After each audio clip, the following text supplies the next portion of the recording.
2018 Kia Stinger GT Driver's Notes Review, punching above its weight.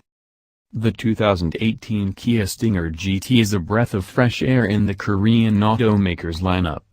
After years of building cheap and mostly forgettable appliances, Kia and Hyundai finally started to build truly solid products that no longer needed to be marketed as just a value proposition.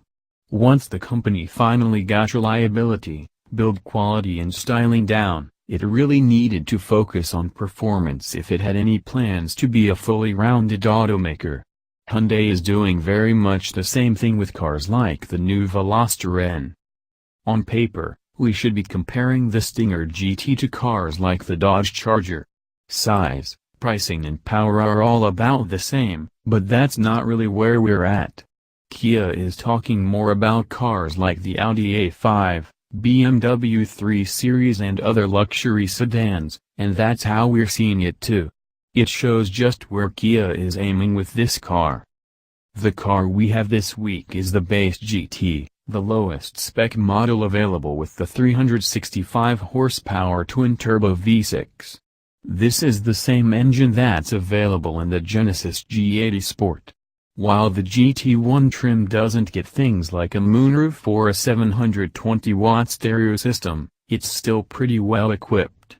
You get heated leather seats, power front seats, a touchscreen infotainment system with Apple CarPlay and Android Auto, keyless entry and dual-zone climate control. Performance upgrades include Brembo brakes and 19-inch wheels with Michelin Pilot Sport 4 tires. Our car was wearing all seasons thanks to Old Man Winter. Associate Editor Joel Stockdale, ever since I attended the Stinger's debut in Detroit last year, I've been eager to drive one. On paper, it sounds bang on. It has aggressive, muscular styling inside and out, is only available in rear or all-wheel drive, and has a pair of potent turbo engines, either a 255 horsepower 4-cylinder or a 365 horsepower V6. Finally, this past week, I had the chance to drive a rear-drive GT with the twin-turbo V6, and it absolutely lived up to expectations.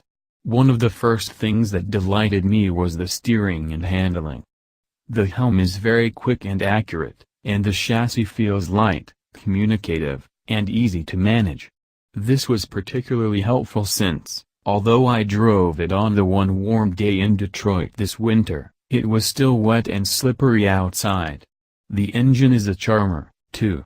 It's not the best sounding thing in the world, and there is a bit of waiting on the turbos, but it packs some serious punch and makes on-ramps and highway passing something to look forward to. I hardly have any complaints with this thing. I deeply wish Kia would offer a manual, even on the 4-cylinder, and that's the big one, but it wouldn't be a deal breaker. Following that, I would say the interior might be the weakest point, since there are a lot of plastics about. But they're attractive and soft touch.